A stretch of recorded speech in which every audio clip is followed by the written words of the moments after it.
नमस्कार, मी श्रीकांत उमरीकर. आपण पाहतात अॅनालायझर. लाईक करा, शेअर करा, सबस्क्राईब करा. अॅनालायझरचं ॲप डाउनलोड करा.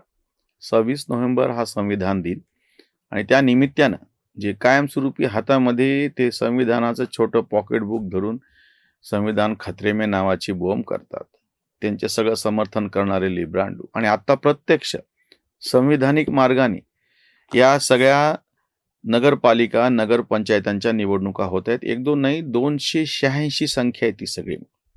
आणि त्याच्या बाबतीतल्या निगेटिव्ह बातम्या कशा लावल्यात बघा. मी तुम्हाला उदाहरण म्हणून दाखवतो. फक्त त्या वर्तमानपत्राचं नाव सांगतो मी, त्याचं फक्त हे ते शीर्षक तुम्हाला त्या कॉपीराईटमुळे दाखवू शकत नाही. प्रत्यक्ष शीर्षक काय दिलं ह्यांनी? निवडणुका अधांतरीच. पहिल्या पानावरची बातमी 2 दिवसापूर्वीची, कालची. म्हणजे यांनी काय लिहिलं? निवडणुका अधांतरीच. ओबीसी आरक्षणामुळे कसा पेच निर्माण झालेला आहे, निवडणुका कशाला टकल्या, असं कोणाचंही त्याच्यामध्ये. आणि आतल्या पानावर काय बातमी दिली? त्याच वर्तमानपत्राने, त्याच लोकसत्ताचा बदमाशपणा बघा. आतल्या पानावरच्या बातमीमध्ये दिलेले 57 नगरपालिका नगरपंचायतीमध्ये 50% अधिक आरक्षण.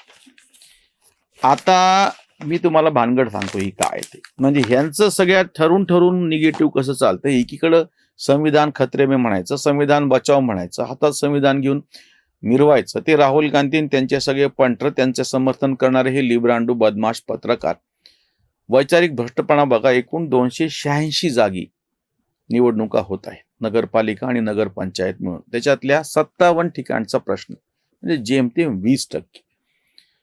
असं समजा की न्यायालयाने आक्षेप घेतला आणि चालू असलेली प्रक्रिया थांबवली. खरं तर असं होत नाही. एकदा न्यायालय म्हणजे निवडणुकाची प्रक्रिया सुरू झाल्याच्या नंतर त्याच्यावरती कुठल्या पद्धतीची स्थगिती आणल्या जात नाही सहसा.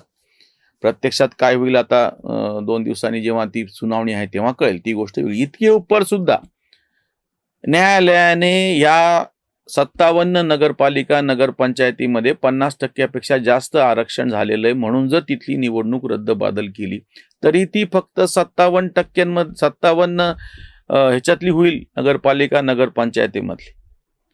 बाकीच्या ज्या सगळ्या 80% म्हणजे 296 मधून 86 मधून हे 57 गेल्याच्या नंतर उरलेले ज्या 230च्या जवळपासच्या सगळ्या वेगवेगळ्या ठिकाणच्या होणाऱ्या नगरपालिका आणि नगरपंचायतीच्या निवडणुका सध्या प्रक्रिया सगळी चालू आहे. 2 तारखेला मतदान आहे, 3ला निकाल. त्याच्यामध्ये अडचण काय?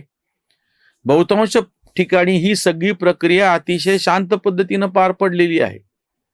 बरं, आक्षेप ज्यांनी घेतलाय तेही काही मूर्ख आहेत असं म्हणत नाही मी.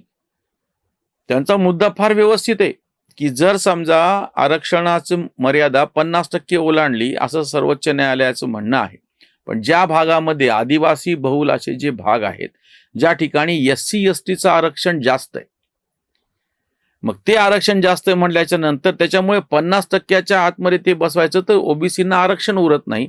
आणि ओबीसींचं जर 27% आरक्षण पक्क म्हणलं तर जिथं SC STच्या आरक्षणाची ठरलेली मर्यादा ओलांडून ते पुढे गेले, कारण की तो प्रत्यक्ष आदिवासी बहुल भाग आहे.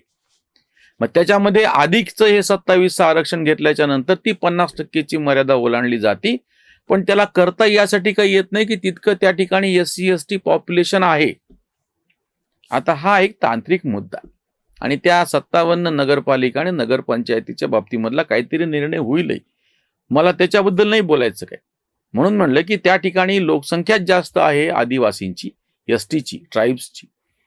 त्याच्यामुळे तिथलं आरक्षण त्यांच्यासाठीच्या जागा राखीव असणं जास्तीच्या संख्येनं आपण समजू शकतो काही भागांपुरतं. आणि त्याच्यामुळे ओबीसी आरक्षणाचा मुद्दा येणार हे सगळं आपण समजू शकतो. पण ही बातमी कशी लावायची? निवडणुकाच अधांतरी.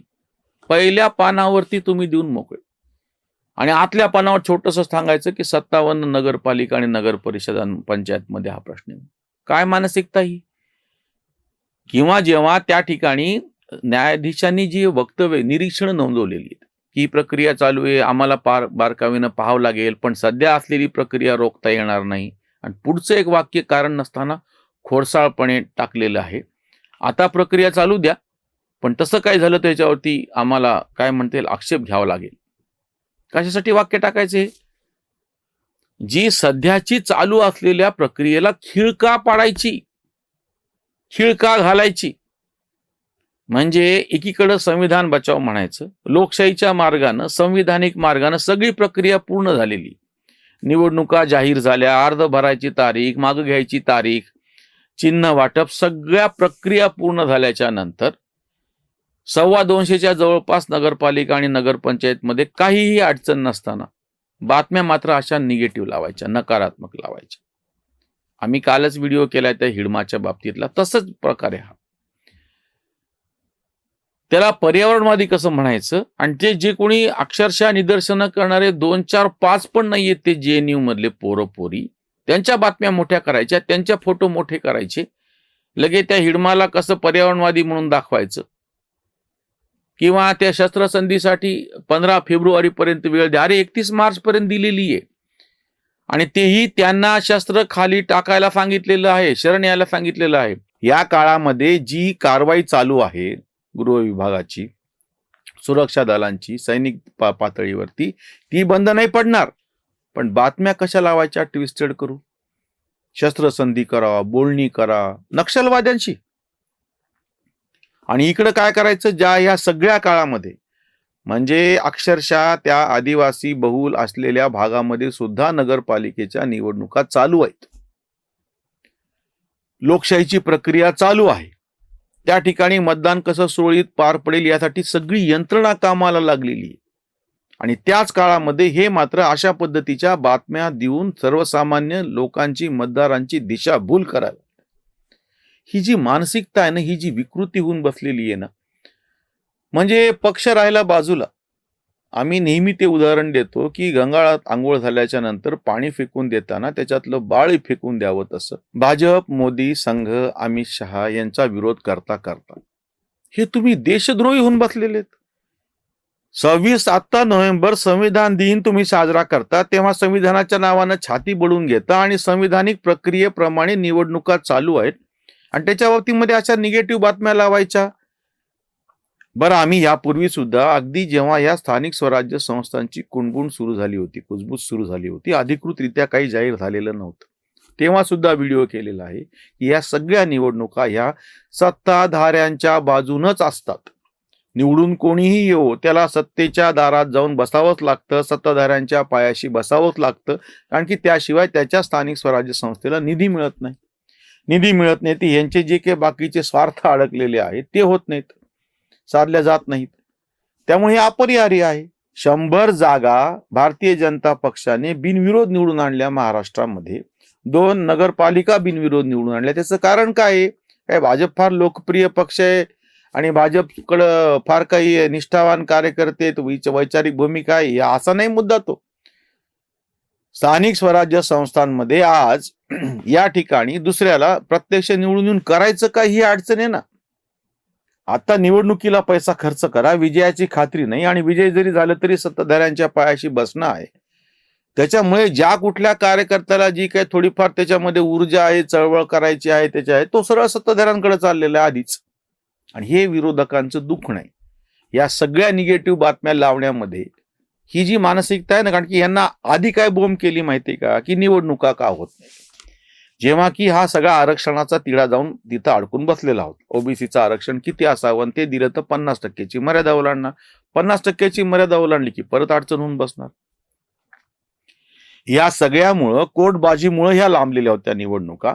सत्ताधाऱ्यांचं तर काहीच अडचण नव्हती, सत्ताधाऱ्यांना निवडणुका लांबणे सोयीस्कर आहे, आणि आता निवडणुका घेतो म्हणलं तर तेही सोयीस्कर आहे, हे आम्ही आधीपासून भूमिका मांडत आलेलो. विरोधकांचा प्रॉब्लेम असा होता की तेव्हा तर बॉम्ब केली, आता जेव्हा प्रत्यक्ष निवडणुका लागल्या, जेव्हा यांच्या पायाखालची सगळी जमीन हादरली, कारण की यांना लक्षात आलं की टनाटन आपले कार्यकर्ते उडून चालले कुठे निघून.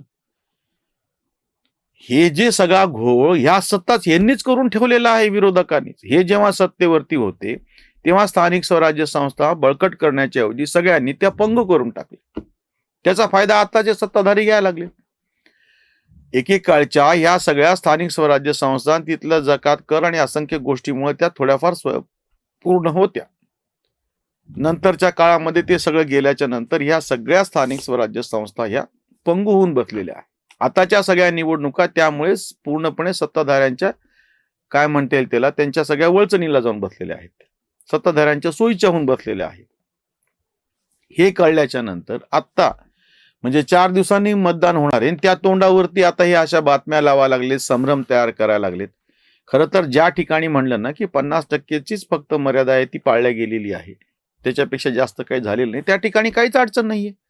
उद्या ते निकाल लागले तर ते निकाल वैध ठरतील. त्याच्यात काही फक्त मी म्हणलं ना की 57 नगरपालिका आणि नगरपंचायतांमध्ये ज्या ठिकाणी 50%ची मर्यादा ओलांडल्या गेलेली आहे त्याचं काय करायचं एवढाच फक्त प्रश्न असेल 286 पैकी. पण आपल्याकडे असं परिस्थिती आहे की ठरवून ठरवून काहीतरी नकारात्मक असं करायचं आणि त्याचे मोठे मोठे मथळे करून त्याला भडक करायचं मूळ विषयाला. सर्वसामान्य लोकांना हे कळतं. बिहारच्या निवडणुकीतून हे तर स्पष्टपणे दाखवून दिलेलं आहे. इतकंच नाही, आता तर सर्वोच्च न्यायालयाने हे स्पष्ट केलेलं आहे SIRच्या बाबतीमध्ये की ह्याच्यामध्ये कुठलाही अडथळा येणार नाही आणि संपूर्ण भारतभर ही प्रक्रिया राबवली जाणारच आहे. पुन्हा एकदा विरोधक तोंडघाशी पडलेले आहेत आणि आता या 3 तारखेला जेव्हा निकाल लागतील तेव्हा तर काय व्हायचं ते होईलच, पण निकालाच्या आधीच यांच्या रडगेपणामुळे सिद्ध झालेलं आहे. स्थानिक स्वराज्य संस्थांच्या निवडणुका जिंकण्याची कुठलीही शक्यता, कुठलीही खात्री विरोधकांना वाटतच नाही. इथेच थांबूया. धन्यवाद.